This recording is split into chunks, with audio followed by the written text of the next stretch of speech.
and for Tyler to hit record on this. All right, good morning, everyone, and thank you so much for spending your Saturday morning with us. I'm Jennifer Buchanan, and I'm with the Newmarket Chamber of Commerce, and this is our kickoff signature event to our virtual home and lifestyle showcase. I think we picked the perfect Saturday morning because we don't want to be in the garden. It's a bit drizzly, so it's great that we're going to be talking everything gardening. We're really excited, of course, to have Frankie Flowers join us. He is, of course, going to answer as many questions as he can. So we ask that you put them in the chat and we will get to them as soon as we can.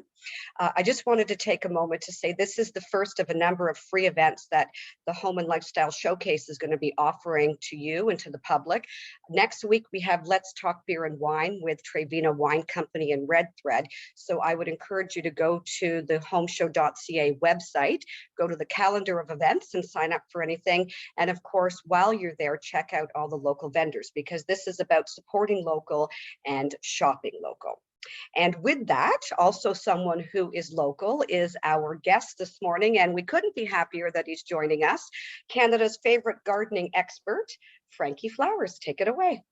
Hey, thank you very much, Jennifer. It's great to be here on a Saturday morning in spring. Although I'm from Bradford, Ontario, that's where I reside right now. I have deep roots in Newmarket. I was born at South Lake Regional Hospital. My mom went to Newmarket High School. That's where my mom and dad met. My dad drove up from Bradford and went to Newmarket. And as a kid, that's pretty much where we went to go to the film factory. And there was the film factory to watch some movies. Good old Upper Canada Mall, Marvelous Muffins, when Marvelous Muffins was there at a period of time. I don't know if Marvelous Muffins is still there as well. But Newmarket's changed quite a bit. Bradford's changed quite a bit. Our area has changed. And this has been a year of change that we've seen. Of course, we're trying to do things different, trying to reach out and connect. And it's so great that we can do this. You're in my home office today, a home office that now has become a little bit of an area where I, each and every week on Facebook, on Sunday mornings at 9 a.m., I talk a little bit about gardening and answer gardening Q&As as well. So if you want to join me there. Today, I'm here to talk to you about growing food because during this period of time, and we've seen this in history, historically, we've actually seen that during world wars, that is, and really we are in a war that's global right now against a virus, that the world of gardening actually tends to grow right during those periods of time because people want to stay home. They want to remain in a nice positive environment and they need purpose and they need something to do. So in World War II, something that happened was victory gardens, and victory gardens was the ability to grow food. And right now, learning about growing food, growing your own food, and even getting kids involved in growing your own food is some great ways to value food overall.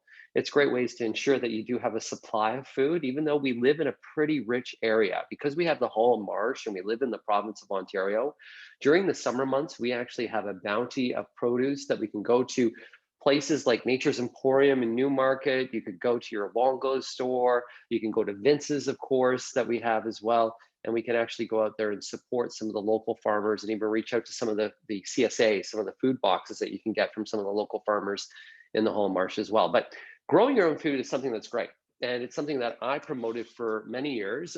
About 4 years ago, I came out with a book which is called Food to Grow. That's a complete guide to growing your own food. It's available everywhere books that are sold. It's actually done, it's been great. It's been a lot of fun. If you go through the photography in that book, what'll make it fun for you at home is that much of the photography has been taken in Bradford and as well in the Hull Marsh. So there's some pictures of my cousin's farm, Riga Farms, that's there. So let's break it down. Growing your own food, what do you need? The key to having a successful vegetable growing garden, the absolute key is to make sure that you have enough sun. And in order for vegetables to grow, they actually need a lot of sun. So if you have a west or south facing area that receives lots of afternoon light, you have an ideal area to grow your own food. And that doesn't matter whether you have a big property, a small property, or even just a balcony. We can grow food in containers and we can grow it in the ground. But really what we need is sun. If you have east or north facing and you're only getting morning sun, we can do some leafy greens and we can do well even with some leaf lettuce and Swiss chard. We can do well with certain types of herbs as well. But overall, you're not going to have the best time growing tomatoes and growing peppers, of course. So tomatoes and peppers, that's what we would love to grow. those guys there are all about light and heat units. So that's key. So first off is we got to figure out where is the sunniest place on our property that we can grow our own food. Next thing is that we really have to look at the soil, because food, every good garden is based on a really good foundation. So if we're going to build a house, we make sure that we build a solid foundation to build that house on. If we got a crappy foundation, the house is not going to hold up in a windstorm. It's going to fall over. And it's the same thing about soil. Soil is something that we need to, number one, look at and see what type of soil we have. And then how can we amend or improve that soil to make a better garden? If you have an area that's clay-based, so let's say that we have hard, compacted soil that when you go to dig, it feels like you need a jackhammer to get going on it. Well, that's a good area that you maybe consider building a raised bed. And by building a raised container, what'll happen is we can warm the soil a little bit faster in spring. We can make sure that we put really good quality soil into that raised bed. It'll reduce the amount of weeds that we have, and we don't have to bend down as far to do some of the work in that garden. In Food to Grow, I have some different ideas about raised beds as well, and even some diagrams on how to build a raised bed. And if you're growing your own food for the first time, I would really recommend a 4x8. A 4x8 is a perfect way to start. So you could start with one 4x8 this season, and then next season you can go to maybe another 4x8 or another 4x8. I don't want you to have ambitious, right now at this time of the year, we go into garden centers, we go to home improvement stores, and we see seeds, and we are hungry for gardening.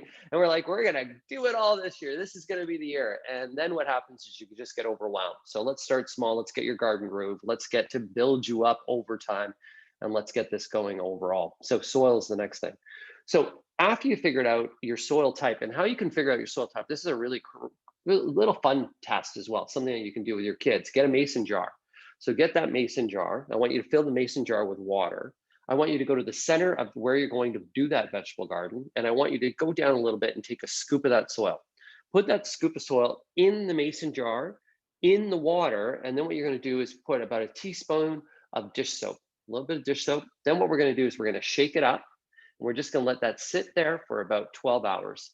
What you will see is you'll actually see the soil start to level out, meaning that's going to separate. And we can see the difference between sand, silt, and clay. So we'll be able to see the percentage that we have in each, and that'll give us a good indication. Another way that we can do a great soil test is we can go into the soil, we can grab it with our hand, and if we grab it with our hand and we go like this, so you're doing like that with your hand, and it becomes a cylinder, it's clay. If you can actually form it, and all of a sudden you can mold it, it's clay. If we go to do this and it just kind of falls between our fingers, doesn't clump together, it's sand. If we go like this and it kind of clumps together, but then there's also kind of falling apart, that's kind of the perfect kind of soil that we want. We want good smelling soil, one that's rich and full of organic matter. And organic matter is a whole bunch of little microorganisms, and mycorrhizae is something that you'll hear about as well. But those microorganisms that are within the soil are what's eating away and decayed material, but then they're excreting waste and they're feeding the soil and they're creating this wonderful nutrient for our vegetables to grow. So after we've done soil, next thing that you want to do is to say, okay, what the hell are we going to grow? That's the key, is to sit down with your family and kind of write a list about some of the things that you want to grow. So what do you eat? Well, maybe what do you want to venture to eat this year? Maybe go outside of the box, pick your top 10 vegetables that you love to eat, and then pick one or two that are ones that you're like kind of curious and you want to have some fun to grow. So what are some of the vegetables that I wouldn't grow in our area? I wouldn't grow corn. And the reason why I wouldn't grow corn is a tall plant. It's fun if you want to do it for a novelty. But in the summer months around Newmarket and Bradford, we can purchase corn from local farmers so cheap, so inexpensive, and it's so bountiful. The other thing about corn is it generally attracts a lot of raccoons. So if we want not to attract raccoons, I wouldn't do corn. Another one that I would be kind of, I like growing potatoes, but potatoes generally are fairly inexpensive to purchase. Potatoes do take a little bit of space. But if you're going to grow potatoes and you don't have a lot of space, try doing them in a recycling bin. You can actually do it, or even in a plastic storage container. Just drill holes in that container. It's a great way to grow them, and it's a lot of fun, even for kids, just to kind of see how it's a root vegetable. With the potato, what you do is you're going to put potatoes need to be planted. Seed potatoes are a little bit later. They're a warm crop. So these are not going to be planted until the month of May, into the middle of May. But you can do those. You're going to put a little bit of soil down. You're going to put the seed potatoes in, and then you're just going to cover them lightly by about another couple inches on top. And then when they sprout, then you're going to continue to put a little bit extra soil as they're growing up. So as you're doing that, every area that you put a little bit more soil, there's more potatoes that start to grow down. That's why you hill them when you're growing them in your vegetable gardens. That's a lot of fun. So figure out what you want to grow. Now you're probably saying to yourself, should I start seeds? Like, wow, I go there and you're like super excited. You see all these wonderful packets of seeds and you're like, this is the year that I'm going to start seeds. Yeah, there's some great seeds that are out there. Seed starting, the upside of seed starting is we know exactly where the seeds have been started, the plants have been started. If you want to grow organic, we can totally control that. If we're looking for unique varieties, then we can find that in seeds. If we need a lot of plants, seed starting can save us some money. But the downside of seed starting is do you have the space for that? Do you need that many plants as well? And if you're a first-time gardener, it's good to start a few, but it's not good to really start your whole vegetable garden that way because we want you to be successful. So what are some easy seeds to start? So just to let you know, if you haven't started your tomatoes yet, your tomatoes or peppers, this is pretty much your last week. Because if you look at the pack of seeds, it's 6 to 8 weeks before last frost date. We're in that range right now. We're starting to get a little bit late for tomatoes and peppers. If you're starting cauliflower, broccoli, this is the week that you really want to start those. Well, what are some of the easy ones to start? So if you're a first-time gardener, probably I would buy my tomato transplants. I would buy my pepper transplants. So I would buy already started plants. What I could start to do, which are super easy, squash, any squash, there's zucchini, any of those guys are super easy to start. They're a little bit later season because they are a warm crop.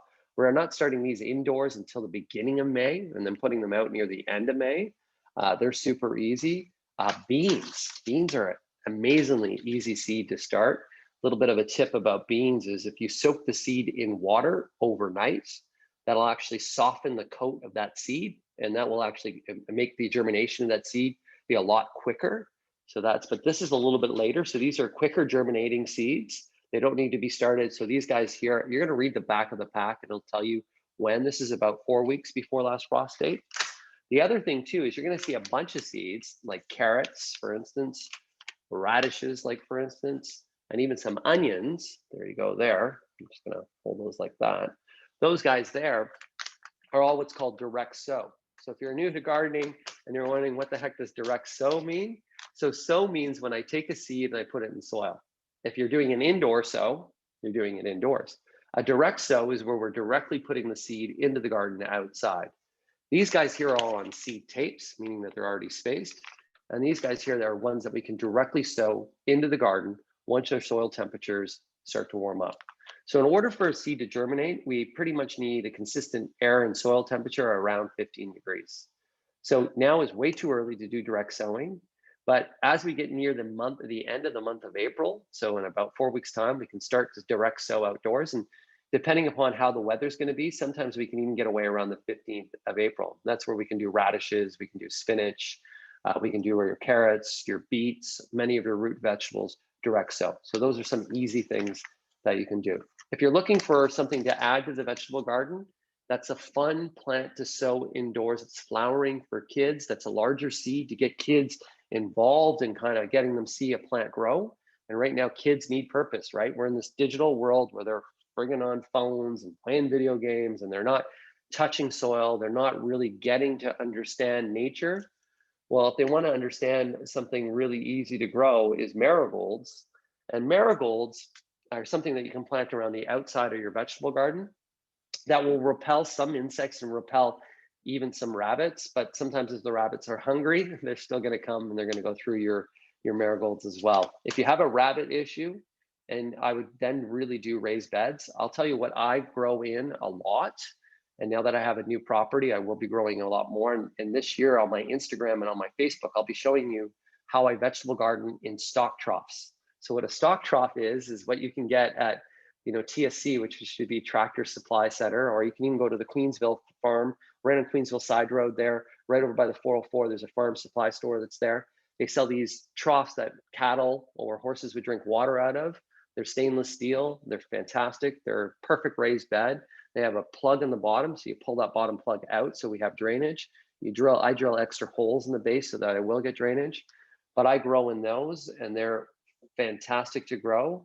And the reason why I also grow up with, when I had my rabbit issue, is rabbits just can't reach that high. So I take it away from them, I raise it up. And then that's a great way that I can do that. So that's some direct sow. So now a little bit about some cool crops. I was already talking about cool crops versus warm crops. So cool crops are things like our lettuces, our broccolis, our romaine, Swiss chard, spinach, radishes. Those are all cooler spring crops. So you'll notice that in the summer months, if you try to grow spinach in late July, August, often spinach is a little difficult. Arugula is a little difficult because it's a cool crop. It actually does well in spring months, and it does well in even late summer to early fall months. So we can actually plant a couple. So what we could do is we could then put our tomatoes in. Let's say that it's around May the 15th. What we can do is we can put a row of tomatoes in. We can then right beside those tomatoes, because the plants are small, we can actually sow some spinach in. And then once those tomatoes, we're going to harvest the spinach before the tomatoes take that space.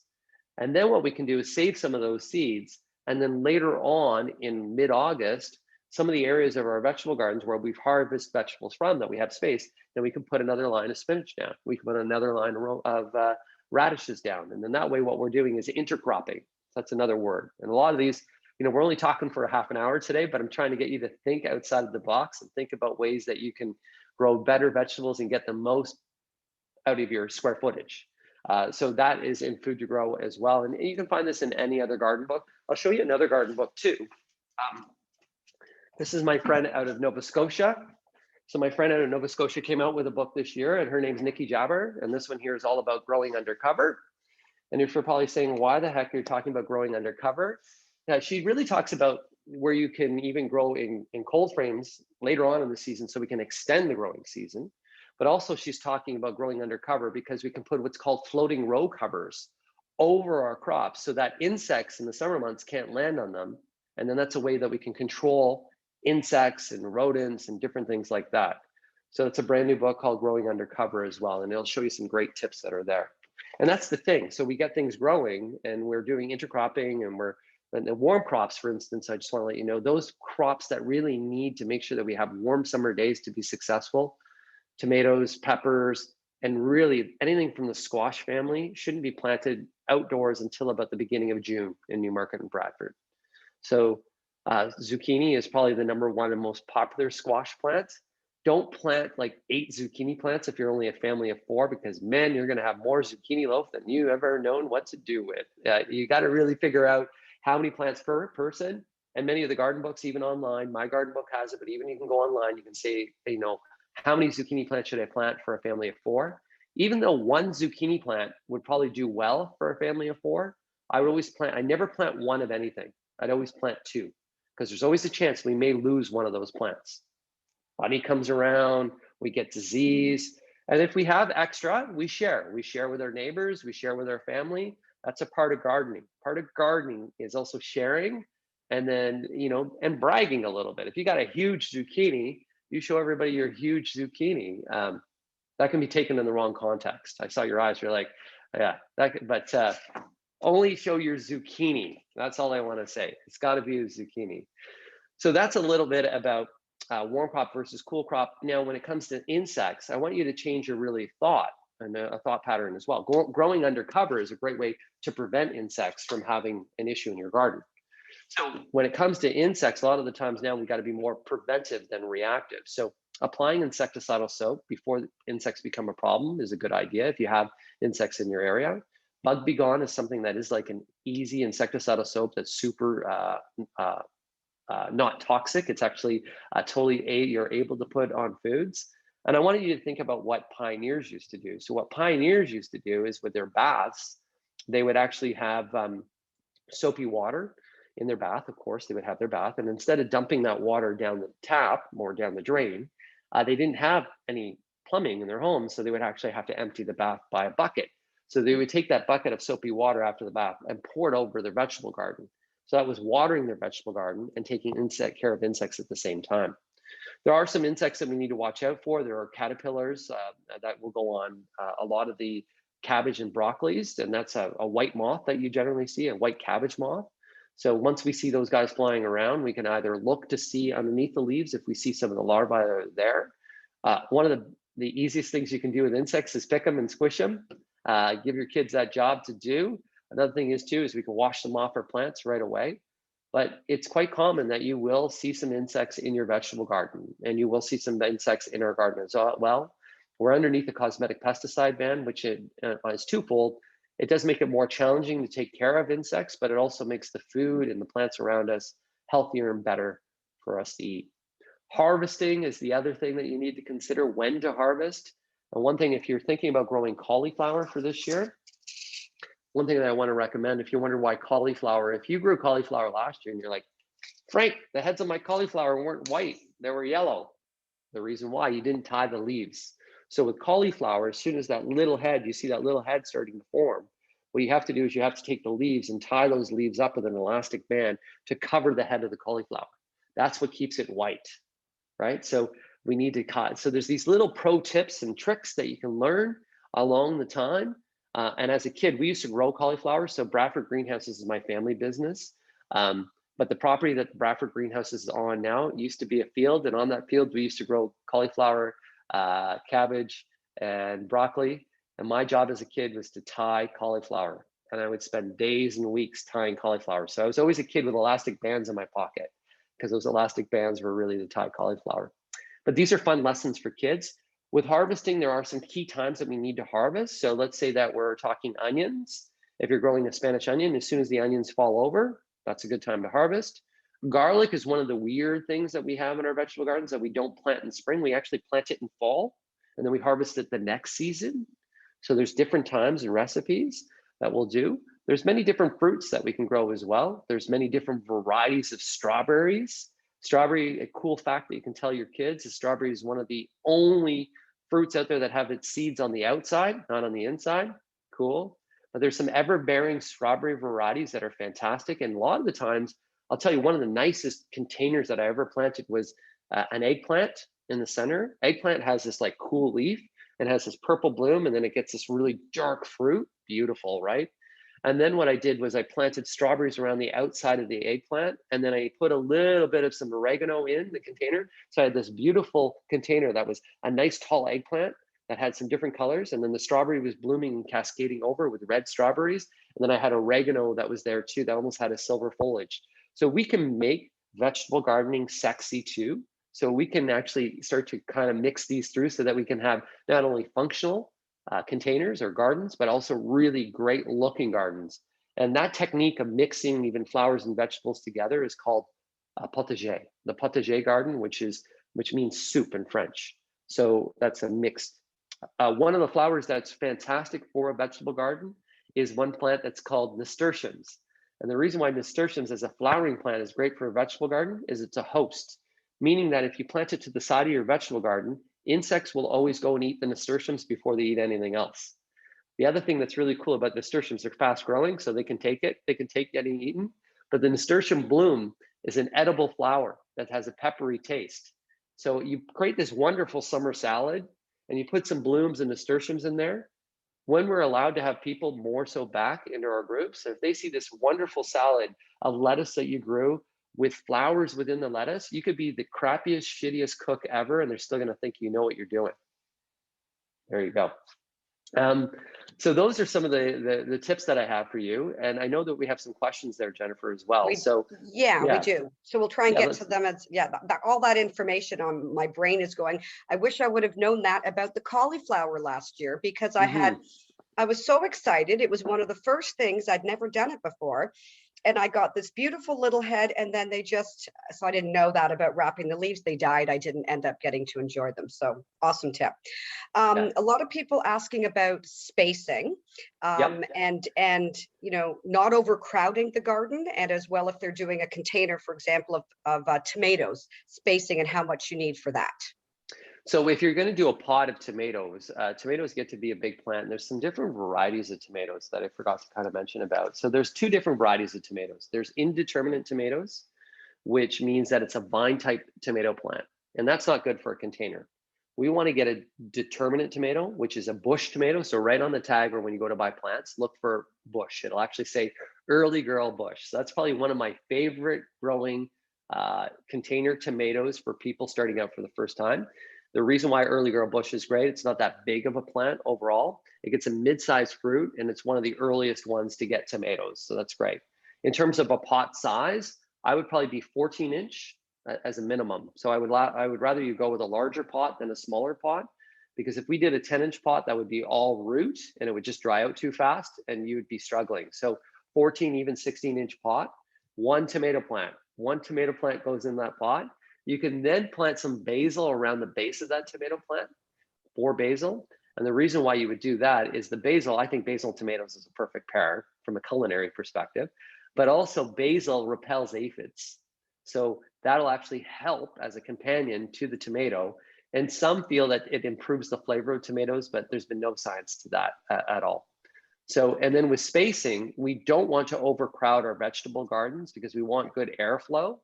Good airflow is really key because that'll minimize the amount of disease. That also leads me into watering. Always try to water your vegetable garden in the morning, not at night. And if you can, try to put soaker hoses down or water the root. Don't do an overhead oscillating sprinkler because that'll increase disease.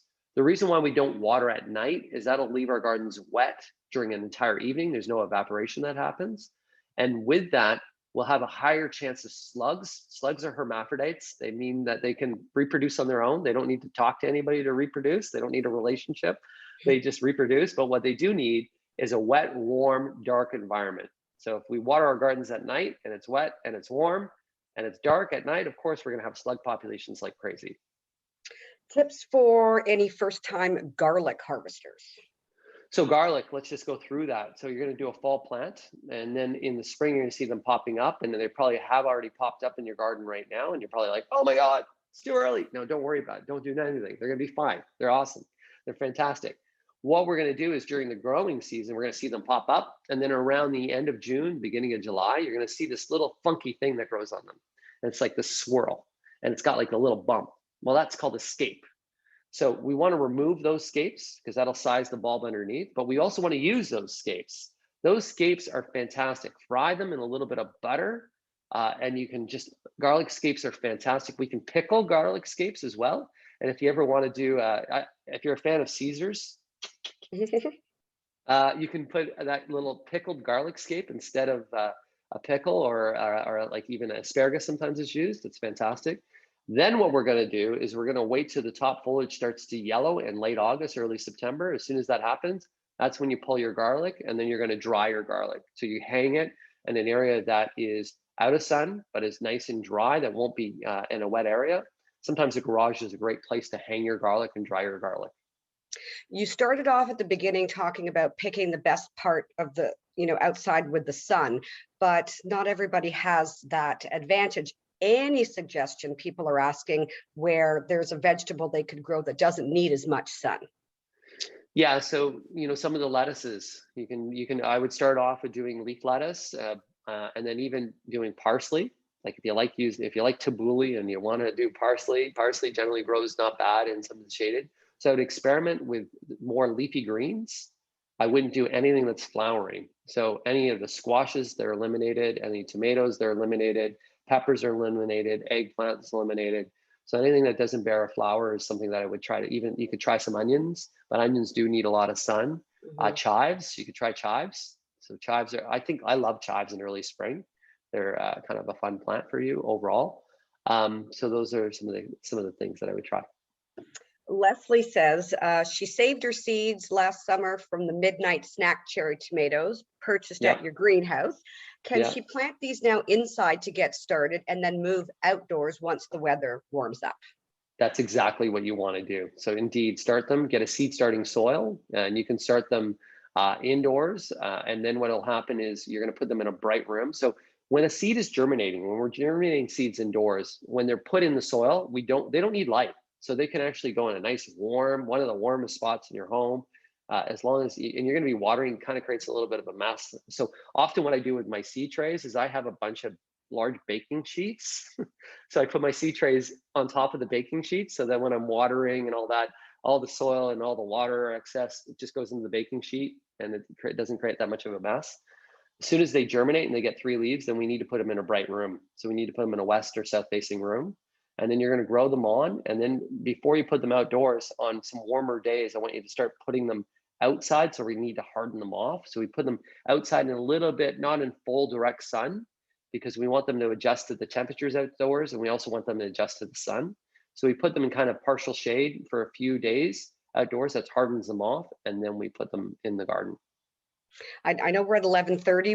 One last Mm-hmm. question's popped up. If we can just, is there Yeah. any way to avoid, actually, there's a lot more questions, but we'll squeeze one last one in, to avoid having hornworms on tomatoes?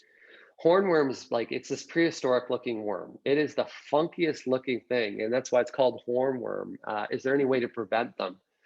They usually come at the same time of year, and what you can do is easily pick them and just discard them. So that's probably the best thing that you can do. For prevention, there are some different things that we can do with insecticidal soaps that will kind of deter them from coming to your tomatoes and will go to other tomato plants. To hornworms as well, and this is another little quick tip too. If you're planting tomatoes and potatoes, never plant them beside each other because tomatoes and potatoes are from the same family. So if we get hornworms, they'll actually eat both and actually it'll track more to your space. And if we get a disease on the potatoes, it also transfer over to the tomatoes. So never plant tomatoes and potatoes together. You always want some good separation. But really with hornworms, the best thing is as soon as you see them, pick and squish them or pick and just discard. Well, we could go on and on. There's so many questions, but we can't thank you enough for joining us this morning with all the great tips and helping kick off the virtual home show with the Newmarket Chamber. So thank you so much again. Yeah, and just to let everybody know, so on Sunday mornings, 9 a.m., you can go on at Ask Frankie Flowers on Facebook. I'm there to answer additional questions. If you have a pending question from this morning, email me, frankie@frankieflowers.com, and I can email you there. We're here to cultivate gardeners and to help out and shop local, guys, support local business. Thanks to the Chamber. We're in this together. We need to build our community back again. And if you can, go spend some dollars with some of your local retailers. Thank you so much. You summed it all up for me, so I didn't have to say any of that. But that's great, offering your time as well for other questions because there's a lot in the chat. So Yeah, thanks for sure. again, and thank you to everyone who joined us this morning. We hope that you enjoyed our kickoff event. And again, be sure to go to the Newmarket Chamber Home Show website to check out all of the other events that are coming up in the coming weeks. Thanks again, everyone. Happy gardening. Have a great day. Have a blooming good day. Thanks.